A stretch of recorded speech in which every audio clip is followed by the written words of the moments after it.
This morning, Russia is claiming its first victory in Ukraine after a series of setbacks. Russia's defense ministry is claiming that it has taken control of the mining town of Soledar in eastern Ukraine. Ukrainian and Russian forces have been locked in an intense battle where recent satellite images show the scale of devastation in Soledar and neighboring Bakhmut. Ukrainian officials have denied Russia's claims of victory. NBC News has not been able to independently verify Russia's claims. Earlier this week, White House National Security Coordinator John Kirby said that even if Russia was to capture Soledar, it would not make a significant change in the war. But even if both Bakhmut and Soledar fall to the Russians, it's not going to make it's not going to have a strategic impact on the war itself. Joining us now from Vinnytsia, Ukraine, is NBC's Matt Bradley. Matt, what more can you tell us about the situation there? Yeah, well, it's a really interesting situation, Jose, because it's been nearly 72 hours since we first heard wind that Soledar might have fallen to Russian forces. This came from a post on Telegram by Yevgeny Prigozhin, and he's this notorious kind of private military contractor. He said that he had single-handedly taken that city with his own private army. Now, since then, there's been a lot of back and forth. The Ukrainians denied it.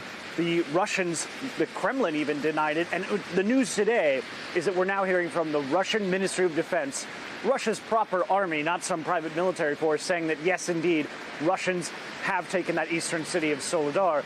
But, you know, as you were mentioning, and as we heard from Washington, why Soledar? Why would they be expelling so much energy and, frankly, so many lives in order to take a city that really is quite small? It's really about 10,000 people.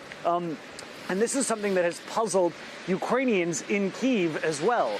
Now, the question is, some say, and we heard from the Russian Ministry of Defense today, saying that that will allow them to take the city of Bakhmut, which is only about a 30-minute drive, if there wasn't a war, from Soledar. But both of those cities, taken together, as you heard from John Kirby, aren't necessarily a strategic prize.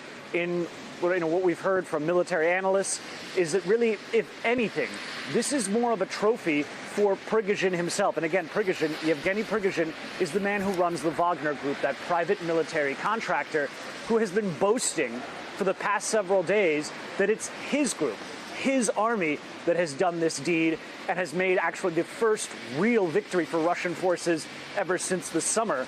And, you know, since the summer, we've seen the Russian military being pushed back constantly to much criticism from the military community in Moscow. So really, in many ways, this looks like a political vanity project by a man who is nothing more than an oligarch who's close to Vladimir Putin, trying to rise himself up within the ranks of the military establishment in Moscow on the backs of the corpses of his own men.